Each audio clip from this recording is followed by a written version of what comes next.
Hey foodies, welcome to liveloveloverecipes.com. இன்றைக்கி நம்ம சேனலில் நம்ம பார்க்க போகிற ரெசிபி என்னன்னு பார்த்தீங்கன்னா 90's கிட்ஸுக்கு ரொம்பவே ஃபேவரட்டான தில்குஷ், தில்பசந்த் அப்படின்னு சொல்லக்கூடிய தேங்காய் பன். பேரை கேட்டவுடனே சூப்பராக இருக்குல்ல, சாப்பிடணும் போல். செம ஈஸியாக இந்த ரெசிபியை பண்ணிடலாம். அவன் இருந்தாலும் அவன் இல்லைனாலும் நம்மக்கிட்ட மிச்சம் இருக்கிற எல்லா ஐட்டம்ஸும் வச்சு நம்ம பண்ணிட முடியும். வாங்க இதை எப்படி செய்கிறதுன்றதை நான் உங்களுக்கு இன்றைக்கி சொல்லித்தரேன்.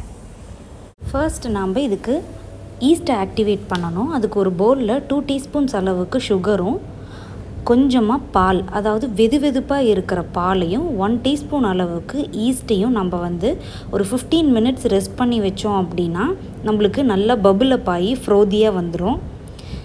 நீங்கள் சூடாக இருக்கிற மில்க்கு இல்லைன்னா ஆறின மில்க் யூஸ் பண்ணிங்க அப்படின்னா நம்மளோட ஈஸ்ட் ஆக்டிவேட் ஆகாது. ஸோ நல்லா வெதுவெதுப்பாக இருக்கிற பாலை யூஸ் பண்ணிக்கோங்க. இப்போது நம்ம 1 கப் அளவுக்கு மைதா மாவு, அதாவது ஆல் பர்பஸ் ஃப்ளார் எடுத்துக்கிறோம். கூடவே இதுக்கு தேவையான அளவுக்கு சால்ட் ஆட் பண்ணிக்கிறோம். இப்போது இனிப்புக்கு 2 டேபிள் ஸ்பூன்ஸ் அளவுக்கு பவுடர்டு சுகர், அதாவது கேஸ்டர் சுகர்னு சொல்லுவாங்க இல்லையா, அதை ஆட் பண்ணிக்கிறோம்.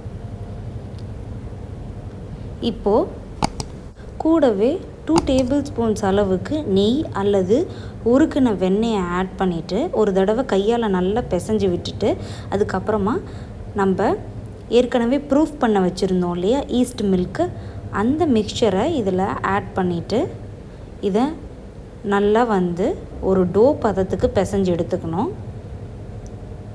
உங்களுக்கு பத்தலை அப்படின்னா எக்ஸ்ட்ராவாக நீங்கள் இன்னும் கொஞ்சம் கூட பால் சேர்த்துக்கலாம்.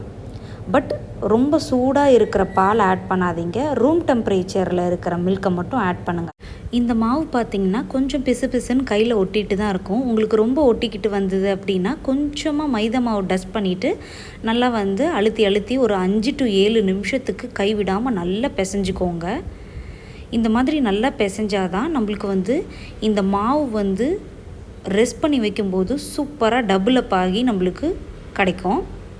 இந்த மாதிரி நல்லா பிசைஞ்சிட்டு இந்த மாதிரி டக்கின் பண்ணிவிட்டு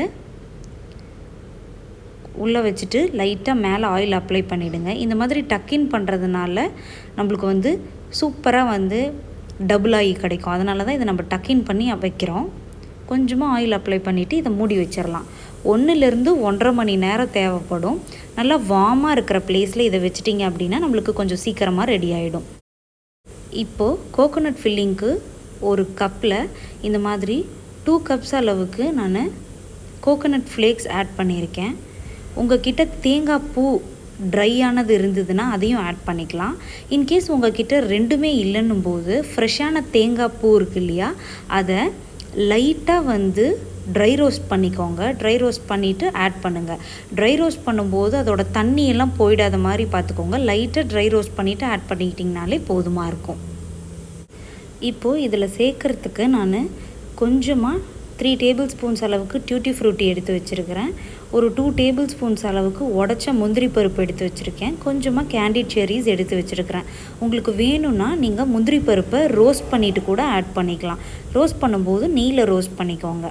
இப்போ இது கூடவே 2 டேபிள் ஸ்பூன்ஸ் அளவுக்கு கேஸ்டர் சுகர், அதாவது பவுடர்டு சுகரை ஆட் பண்ணிவிட்டு உருக்கின நெய் அல்லது வெண்ணெயை ரூம் டெம்பரேச்சரில் வர்ற வரைக்கும் விட்டுட்டு அது ஒரு 1 டேபிள் ஸ்பூன் ஆட் பண்ணி எல்லாத்தையும் நல்லா மிக்ஸ் பண்ணி வச்சுடுங்க. இப்போ நம்மளோட கோகோனட் ஃபில்லிங் இஸ் ரெடி. இந்த கோகோனட் ஃபில்லிங்கை தான் நம்ம நம்மளோட தேங்காய் பன்னில் ஆட் பண்ண போகிறோம். இப்போது நம்மளோட மாவு 1.5 மணி நேரத்துக்கு அப்புறம் எப்படி வந்திருக்குன்னு பாருங்கள். சூப்பராக டபுள் அப் ஆகி வந்துருச்சு பார்த்தீங்களா. இதை நல்லா இந்த மாதிரி ஒரு வாட்டி பிசைஞ்சு விட்டுருங்க. மறுபடியும் இதை நல்லா நீட் பண்ணிக்கோங்க. ஒரு 2 to 3 மினிட்ஸ் நல்லா நீட் பண்ணிவிட்டு அதுக்கப்புறமா இதை எடுத்து யூஸ் பண்ண ஆரம்பிச்சிடலாம்.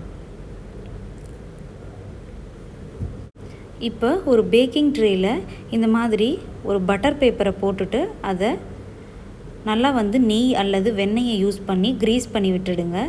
ஸோ தட் நம்மளோட தேங்காய் பன் ஒட்டிக்காமல் அழகாக வெளியில் வந்துடும். அதனால தான் இது நம்ம பண்ணுறோம். இப்போ நம்ம பிசைஞ்சு வச்சுருக்கிற மாவு இருக்குது இல்லையா, இதை நம்ம 2 பகுதியாக டிவைட் பண்ணிக்கிறோம். ஒன்று பெருசாகவும் ஒன்று அதை விட கொஞ்சம் சின்னதாகவும் டிவைட் பண்ணிவிட்டு இதை நல்லா ஷேப் பண்ணிக்கிறோம். ரவுண்ட் ஷேப்பில் ஆக்கிக்க போகிறோம். இப்போ இந்த மாவை என்ன பண்ண போகிறோன்னா நம்ம கொஞ்சமாக மைதா மாவு டஸ்ட் பண்ணிவிட்டு இதை நல்லா ரோல் பண்ணிக்க போகிறோம். இந்த 2 மாவையுமே நம்ம வந்து நல்லா ரோல் பண்ணிக்கணும். ஃபஸ்ட்டு நான் வந்து பார்த்திங்கன்னா பெரிய சைஸ் மாவு இருக்குது இல்லையா, அதை எடுத்து நல்லா ரோல் பண்ணிக்கிறேன். உங்களால் எந்த அளவுக்கு பெருசாக ரோல் பண்ணிக்க முடியுமோ அந்த அளவுக்கு ரோல் பண்ணிக்கோங்க. இது மைதா மாவு அப்படின்றதுனால கொஞ்சம் ஸ்ட்ரெச்சியாக தான் இருக்கும், அதனால் கொஞ்சம் பார்த்து ரோல் பண்ணிக்கோங்க. முடிஞ்ச வரைக்கும் ரவுண்டாக தேய்க்கிறதுக்கு ட்ரை பண்ணுங்கள். ரவுண்டாக இல்லைனாலும் பரவாயில்ல, நோ ப்ராப்ளம். இந்த மாதிரி திருப்பி வச்சு தேய்ச்சிக்கிட்டே இருந்தீங்க அப்படின்னா நம்மளுக்கு ஈஸியாக தேய்க்க வந்துடும். ஃபஸ்ட்டு கொஞ்சம் நேரத்துக்கு கொஞ்சம் ரொம்ப ஸ்ட்ரெச்சியாக இருக்கும், அதுக்கப்புறம் ஓகேவாயிடும். இப்போ சின்ன சைஸ் மாவு இருக்குது இல்லையா, அந்த போர்ஷனை வந்து இந்த மாதிரி மைதா மாவை டஸ்ட் பண்ணிவிட்டு நல்லா தேய்ச்சி விட்டுறலாம். அதே மாதிரியே இப்போ இந்த மாதிரி 2 மாவையுமே தேய்ச்சி வச்சதுக்கு அப்புறமா நம்ம வந்து இதை அசம்பிள் பண்ண ஆரம்பிச்சிட வேண்டியது தான். ஃபர்ஸ்ட் பார்த்திங்கன்னா நான் அந்த பட்டர் ஷீட்டில் பெரிய சைஸ் உருண்டையை நான் தேய்ச்சி வச்சுருந்தேன் இல்லையா, அதை வச்சுட்டு அதுக்கு மேலே வந்து நம்ம கோகோனட் ஃபில்லிங்கை ஆட் பண்ணிக்க போகிறோம். நல்லா தாராளமாக உங்களுக்கு கோகோனட் ஃபில்லிங்கை ஆட் பண்ணிக்கோங்க. ஒரு 8 to 10 ஸ்பூன்ஸ் அளவுக்கு ஆட் பண்ணிவிட்டு லைட்டாக அதை வந்து கொஞ்சம் பரவி விட்டுருங்க ஸ்பூன்லேயே. இதில் வந்து நீங்கள் உங்களுக்கு எந்தெந்த நட்ஸ் பிடிக்குமோ அது எல்லாம் கூட ஆட் பண்ணிக்கலாம், உங்கள் விருப்பம்தான். இப்போது இந்த சின்ன டோ நான் வந்து திரட்டி வச்சுருந்தேன் இல்லையா, அதை மேலே வச்சுட்டு சைட்ஸில் எல்லாத்தையும் வந்து நல்லா அப்படியே அமுக்கி மூடி விடுறேன் பாருங்கள். பெரிய டோவை சின்ன டோ மேலே வச்சு மூடி விடுறேன் பாருங்கள். இந்த மாதிரி 2த்தையும் சீல் பண்ணி விட்டுருங்க. இந்த சீல் பண்ணுறதுக்கு நம்ம எதுவும் மைதா கம்மோ இல்லை வந்து தண்ணியோலாம் தேவைப்படாது. சும்மா நீங்கள் அழுத்தி விட்டிங்கனாலே அது ஒட்டிக்கும். இப்போ வந்து அதை திருப்பி போட்டாச்சு. இது நம்மளுக்கு பேக் ஆக்கிறதுக்கு ரெடியாக இருக்குது. இது என்ன பண்ணணும் அப்படின்னா, பேக் பண்ணுறதுக்கு முன்னாடி ஒரு 20 மினிட்ஸ் மறுபடியும் இதை ரெஸ்ட் பண்ணி வைக்கணும். ரெஸ்ட் பண்ணி வச்சதுக்கு அப்புறமா இந்த மாதிரி ஒரு கொஞ்சமாக ஒரு 2 டேபிள் ஸ்பூன் மில்கில் 1 டீஸ்பூன் அளவுக்கு சுகரை ஆட் பண்ணிவிட்டு அதை இந்த மாதிரி நல்லா ப்ரஷ் பண்ணி விட்டுருங்க. பேக் பண்ணுறதுக்கு முன்னாடி இதை பண்ணிக்கோங்க. இது மாதிரி பண்ணோம் அப்படின்னா நம்மளுக்கு வந்து கலர் இருக்குது இல்லையா, பேக் ஆனதுக்கப்புறம் அப்படியே லைட் கோல்டன் கலரில் வரதுக்கு தான் இதை பண்ணுறது. இப்போது மேலே லைட்டாக ஒரு எக்ஸ் மார்க் மாதிரி நைஃப்பில் போட்டு விட்டுருங்க. இது என்னென்னா யூனிஃபார்மாக எல்லா சைடும் பேக் ஆகிறதுக்காக போடுறது. மறக்காமல் இந்த எக்ஸ் மார்க்கை நடுவில் ஆட் பண்ணிவிட்டு அதுக்கப்புறமா நம்ம பேக் பண்ணுறதுக்கு தயாராகலாம். இப்போது அவனை 180 டிகிரியில் ப்ரீஹீட் பண்ணிக்கோங்க. ஒரு 10 மினிட்ஸ் ப்ரீஹீட் பண்ணதுக்கப்புறமா இதை உள்ளார வச்சுட்டு இந்த மாதிரி 25 மினிட்ஸ் பேக் பண்ணுங்கள். அவனை பொறுத்து டைமிங் கூட சில பேருக்கு மாறலாம். ஸோ 25th மினிட்லேருந்து பார்த்துட்டே இருங்க. ஏன்னா 1 or 2 மினிட்லேயே இது என்ன ஆகும்னா சீக்கிரமாக ரஸ்க்கு மாதிரி மாறிடும், அப்படி மொறுன்னு ஆகிடும். அதனால் பார்த்துட்டே இருங்க. எனக்கு கரெக்டாக 25 மினிட்ஸில் இது சூப்பராக பேக் ஆகி வந்துருச்சு. இது வந்து வேரிய ஸ்டேஜஸில் நான் காட்டுறேன். 25 மினிட்ல எனக்கு பாருங்கள் ஈவனாக கலர் சேஞ்ச் ஆகி பேக் ஆகி வந்திருக்கு. அவன் இல்லாதவங்க கடாயை ஹீட் பண்ணிக்கோங்க. ஒரு 10 மினிட்ஸ் மீடியம் ஹீட்டில் ஹீட் பண்ணிவிட்டு அதுக்கப்புறமா உள்ளார ஒரு ஸ்டாண்டு வச்சுட்டு அதுக்கு மேலே ஒரு பிளேட்டு யூஸ் பண்ணிக்கோங்க. அந்த பிளேட்டில் பட்டர் பேப்பரை போட்டுட்டு அது மேலே இந்த நம்ம ஃபில் பண்ணி வச்சுருக்கிற அந்த தில்குஷை வச்சு ஒரு 20 to 25 மினிட்ஸ் மீடியம் லோ ஃப்ளேம்லேயே வச்சு ஹீட் பண்ணிகிட்டே இருந்தீங்கன்னா நம்மளுக்கு சூப்பராக வந்து அவன் இல்லாமையே வந்து இந்த தில்குஷ் ரெடி ஆகிடும். கண்டிப்பாக இந்த ரெசிப்பியை ட்ரை பண்ணி பார்த்துட்டு எப்படி வந்ததுன்றதை கமெண்ட்ஸில் சொல்லுங்கள்.